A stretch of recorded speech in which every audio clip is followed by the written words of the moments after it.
Hello guys, मैं आमिर नकवी और Mumbra diaries की पूरी टीम की तरफ से आपका जो वेलकम करता हूं।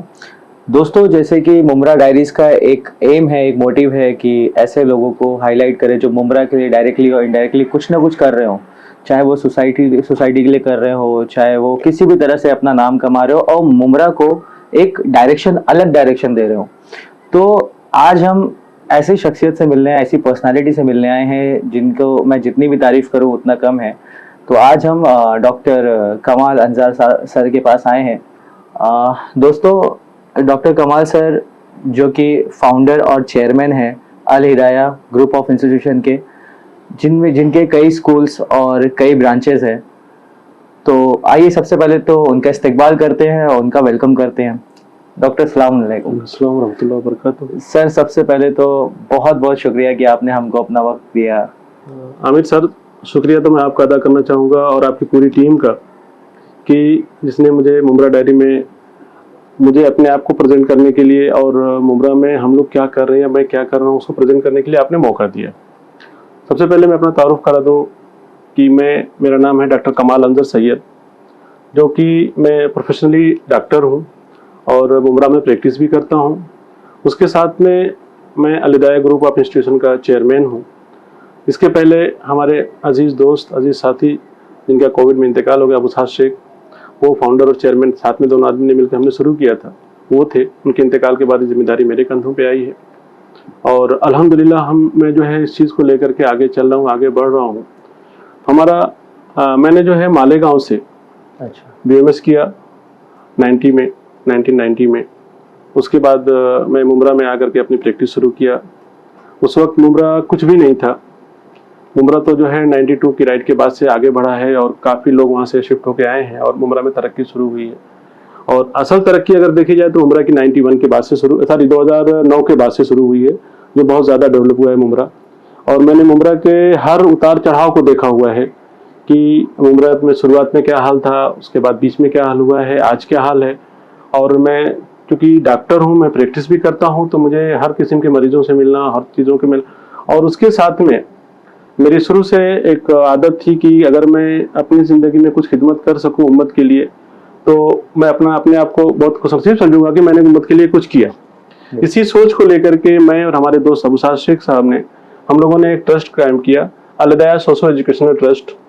और ये ट्रस्ट हमने शुरू किया था 2005 में बनाया और 2005 में हमने अल हिदाया पब्लिक स्कूल शुरू किया, जो कि इत्तेफाक से फ्लड में डूब गया और हम लोग एकदम ज़ीरो हो गए। उसके बाद फिर हमने जो है बॉम्बे कॉलोनी, मतलब सबसे एक स्पेशल एरिया था, उस एरिया में हमने जो है वो एक इंटरनल बिल्डिंग थी, शादाब मंजिल, जिसके बेसमेंट में हमने 15 बच्चों से अल हिदाया की शुरुआत की।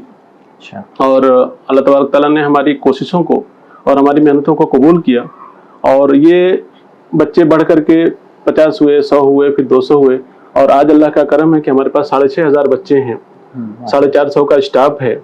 उसके साथ में हमारी जो है मुख्तलिफ शहरों में महाराष्ट्र के ब्रांचेज हैं, जैसे औरंगाबाद में हमारी ब्रांच है, भिवंडी में हमारी ब्रांच है, कल्याण में हमारी ब्रांच है, बदलापुर में हमारी ब्रांच है। उसी के साथ में हमने जो है बदलापुर में एक रेसिडेंशियल स्कूल भी शुरू किया है, जो कि 5 एकड़ में लेकर हमने शुरू किया।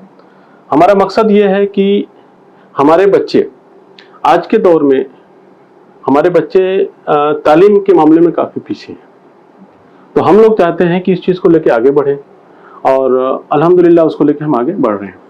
सबसे पहले तो हम ये जानना चाहेंगे कि बीइंग ए डॉक्टर, मतलब एक डॉक्टर की खुद इतनी जो लाइफ होती है, स्टडीज से हो गई हो या प्रैक्टिस से फिर उसके बाद डॉक्टर बनना, तो उसमें तो खुद एक अलग टाइम जाता है, इंसान अपने आप में भी टाइम नहीं दे पाता है। ऐसे में आपने मतलब इस फील्ड को कैसे चुना? मतलब सोसाइटी के लिए कुछ करना है, स्कूल खोलना है या बच्चों को फ्यूचर के लिए बच्चों की प्लानिंग करना है, बच्चों को पढ़ाना है, ये कैसे आपके जहन में आया? देखिए, मैं बता दूं आपको कि जब मैं प्रैक्टिस शुरू किया तो मुमरा के हालात और मुमरा की चीज़ें थोड़ा पीछे जाएंगे तो बहुत अच्छे हालात नहीं थे। और हम लोग जो है अक्सर मेरी क्लिनिक में कुछ टीचर्स जो बॉम्बे वगैरह के पढ़ाते थे, आते थे, बैठते थे और मैं हमारे दोस्त वगैरह बैठ के हम लोग बार बार यही सोचते थे कि आखिर हम आपस में चाय की दुकानों पे या आपस में डिस्कशन तो करते हैं कि मुमरा के हालात ख़राब हैं, मुसलमानों के हालात ख़राब हैं या हिंदुस्तान के हालात ख़राब हैं, इसको सही कौन, लेकिन उसको सही कौन करे। सही बात, हम सिर्फ आपस में बातें कर सकते हैं, लेकिन सही करने के बारे में हमने नहीं सोचा। आज की जिंदगी 60 से 70 साल से ज्यादा की जिंदगी मुश्किल नहीं है। यस, तो अगर हम इसमें अपना अपना कुछ रोल प्ले कर सकते हैं तो कर ले, वरना जो है वो कब कब क्या हो जाएगा, कब कौन चला जाएगा, अल्लाह बेहतर जानता है, किसी को पता नहीं। तो इसके लिए मैं कोशिश करता हूँ कि मेरी तरफ से जो कुछ हो सकता है मुझसे, उसमें मैं काम करूँ और खर्च करूँ। मतलब कि मैनेज किया आपने कैसे? बिल्कुल, अल्हम्दुलिल्लाह। तो दोस्तों, जैसे कि आपने सुना कि डॉक्टर ने एक जगह पे एक बात बोली कि सब बोलते हैं कि मुमरा में ये नहीं है, वो नहीं है, ऐसा है वैसा है, बोलने वाले सब हैं। अगर उसी में हम जब बोल रहे हैं कि भाई मुमरा में ऐसा नहीं, तो हम ही कुछ करते हैं ना, लेकिन वैसा कोई करने वाला नहीं है। बहुत कम लोग ऐसे होते हैं जो ऐसा सोचते हैं कि यार हम ही कुछ करते हैं।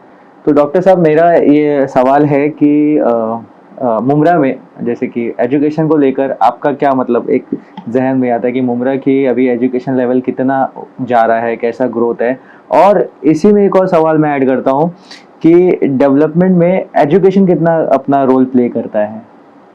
मैं आपको बता दूं कि मैं ज़मीन से जुड़ा हुआ हूं, दवाखाना है, बच्चे आते हैं, प्रैक्टिस, हर किस्म के लोग आते हैं मेरे पास। हम जो है बेसिकली इतने पीछे हुए जो है, इसकी वजह यह कि तालीम की कमी। आज मुमरा में तकरीबन 150 से ज़्यादा स्कूल्स हैं, छोटे बड़े मिला करके, ट्यूशन क्लासेज हैं, लेकिन अभी भी आप जाके देख लीजिए तो कम से कम 40% बच्चे हमारे बगैर तालीम के चल रहे हैं।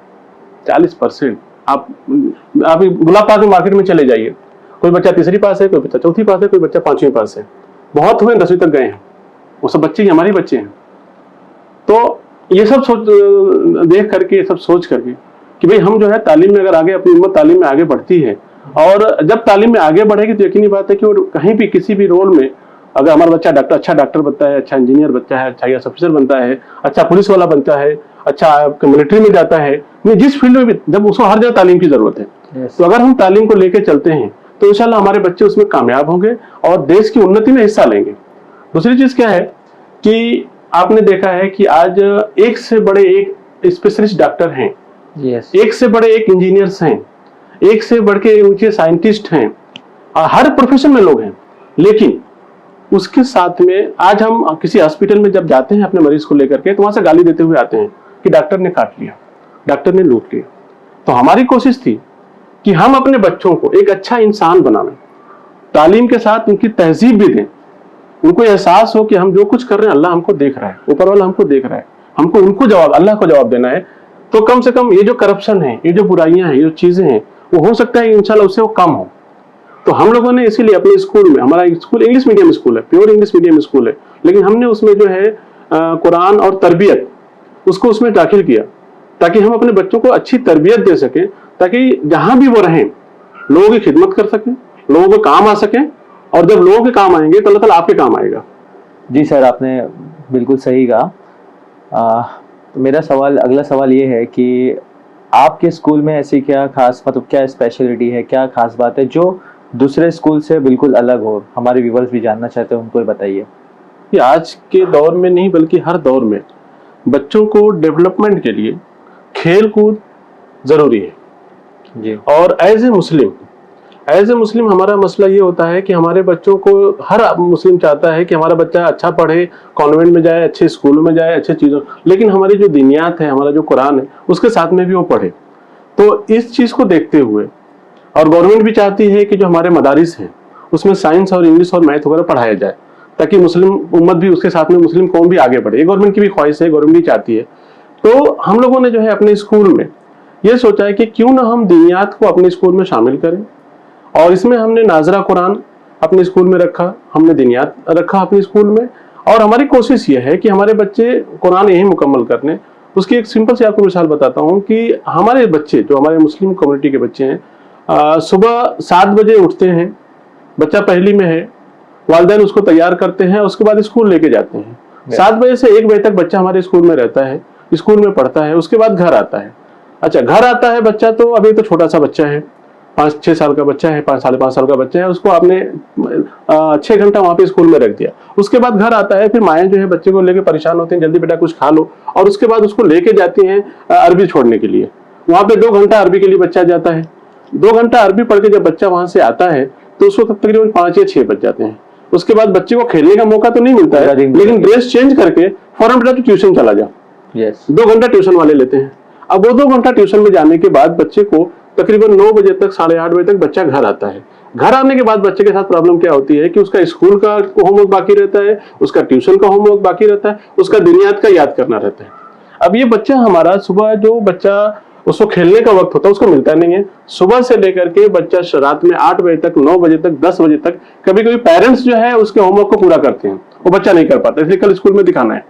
अब हम अपने बच्चों पे कितना जुल्म कर रहे हैं कि एक बच्चा, हम ड्यूटी करते हैं 8 घंटा, 9 घंटा, 10 घंटा, हमारा बच्चा ड्यूटी करता है सुबह 7 बजे से लेकर रात में 10 बजे तक। तो ये बच्चा एक वक्त आते आते जब तक हमारे दबाव में है, हमारे कंट्रोल में, तो ठीक रहता है, लेकिन जैसे ही हमारा दबाव कम होता है वो बच्चा पढ़ाई से दूर भागने लगता है। पेरेंट्स ने बाकायदा देखा होगा कि जो बच्चा पहली, दूसरी, तीसरी, चौथी तक 80%, 90% स्कोर कर रहा था, वो बच्चा 6, 7 में जाते जाते 80%, 70% पे आ गया है। उसकी वजह यही होती है कि जो बच्चा थोड़ा सा बड़ा होता है तो वो थोड़ा सा अलग होने की कोशिश करता है, उसका ध्यान पढ़ाई में कम हो जाता है। तो हमने क्या सोचा है कि हम अपने स्कूल में नाजरा कुरान, दिनियात, ये तमाम चीजें अपने स्कूल में अपनी पढ़ाई के साथ हमने रखा हुआ है। तो उसमें क्या हम 1 घंटा बच्चों से ज्यादा लेते हैं, लेकिन वो 1 घंटा ज्यादा लेने के बाद हमारा ये होता है कि हमारा बच्चा दोपहर में जब 1 बजे के बाद घर जाता है तो उससे लेकर के और शाम में 6 बजे तक उसे पूरा मुकम्मल खेलने का वक्त होता है।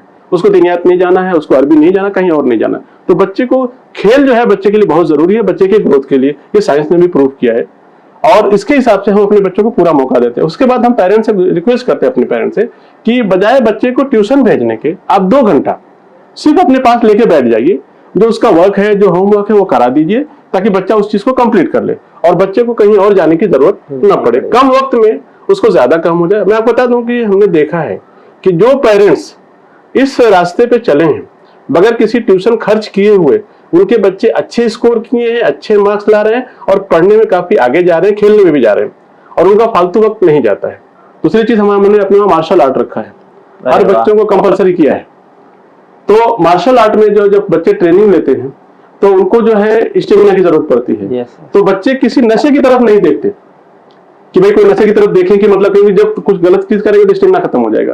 तो बच्चे मार्शल आर्ट में बाकायदा हिस्सा लेते हैं, उसमें आगे बढ़ते हैं। वो भी चीज हमने बच्चों के लिए किया हुआ है और हमारी तो ख्वाहिश है कि इस किस्म के स्कूल ज्यादा से ज्यादा लोग इसमें शामिल हों। और आज जो जरूरत है, क्योंकि जब हम बच्चों को तरबियत और तहजीब के साथ आगे बढ़ाएंगे, एक अच्छा इंसान बनेंगे। आज सब कुछ हमारे पास है, इंसान नहीं है। आप उसकी मिसाल चलते फिरते आप देखते हैं कि कल वो ब्रिज गिर गया, कल वो चीज हो गई, ये क्या कमी है? ये सिर्फ इंसानियत की कमी है, वरना इंजीनियर, डॉक्टर, हर चीज एक से आला तबके के लोग हैं। कमी यही है कि इंसानियत की कमी। हमारी कोशिश ये है कि लोग इसमें भी आगे बढ़ें, इस तरह से मेहनत करें और पूरी उम्मत को ही नहीं बल्कि पूरे हिंदुस्तान के लोगों को इस चीज की तरगीब दें, तरबियत करें कि हर आदमी जो है एक कम से ऊपर वाले के बारे में सोचे कि मैं कुछ जो गलत कर रहा हूं तो उसमें कैसे मैं बचूं, कैसे बचाऊं। ये चीज को इंशाल्लाह लेके चलेंगे तो हमारे बच्चे आगे बढ़ेंगे, देश आगे बढ़ेगा, हमारा मुमरा आगे बढ़ेगा इंशाल्लाह। डॉक्टर साहब बहुत बहुत शुक्रिया, मतलब आपने इतनी सारी बात बताई है, हमारे व्यूअर्स को भी आई एम श्योर कि उनको भी समझ में आया होगा। इवन आज यूथ के साथ साथ उनके पेरेंट्स या जो बड़े बुजुर्ग हैं उनको भी समझ में आना चाहिए कि हम अपने बच्चों को अगर मतलब ठीक है आप पढ़ाओ लिखाओ सब करो, लेकिन एक लिमिट होती है कि बच्चों को भी थोड़ा सा खेलने कूदने, फिजिकल एक्टिविटी बहुत ज़रूरी है। दोस्तों मैं उम्मीद करता हूँ कि आपको हमारा ये शो जो टॉक शो था डॉक्टर सर के साथ हमारा आपको अच्छा लगा होगा। और आपसे यही गुजारिश है, इवन हमारे मुमरा के यूथ से यही गुजारिश है, यही मैं रिक्वेस्ट करता हूँ कि मुमरा को लेकर बहुत सारे जो है देखा जाए मिथ में बोलूँगा, क्योंकि भाई एक बार मुमरा जो आता है उसको समझ में आता है एक्चुअली मुमरा क्या है, लेकिन जो मुमरा नहीं आता है वो मुमरा के बारे में बहुत सारी बातें करता है। हम रोज कमेंट्स में एक से एक चीज़ें पढ़ते हैं। तो दोस्तों कुछ करो ताकि लोगों को पता चले कि मुमरा क्या है, मतलब बन के दिखाओ, अपने आप को साबित करो, अपने आप को प्रूव करो। हम यहाँ मुमरा डायरीज के हमारी टीम का मुहिम ही यही है कि हम ऐसे लोगों को लेकर आए कि वो उन्होंने मुमरा के लिए क्या मुमरा को एक अलग दिशा दे रहे हैं। जैसे कि डॉक्टर सर ने कितने अच्छी चीज़ें बताई हमको, वो पेरेंट्स के लिए भी आज आई एम श्योर कि बहुत अच्छा एक प्रोग्राम बन के आया होगा। तो सब लोग से एक ही गुजारिश, एक ही रिक्वेस्ट है कि मुमरा के लिए कुछ करो। मुमरा ऑलरेडी डेवलप्ड हो रहा है और हम चाहते हैं कि हमारे जो यूथ हैं ड्रग से बाहर निकले और जितनी भी बुरी चीज़ों से, बुरी आदतों से बाहर निकले, इंसान बनो। सबसे बड़ी चीज़ होती है इंसानियत, तो इंसान बनना बहुत ज़रूरी है। पढ़ाई लिखाई पे ध्यान दो, सारी चीज़ें एजुकेशन पे पहले जाओ, ताकि पढ़ोगे तभी बढ़ोगे।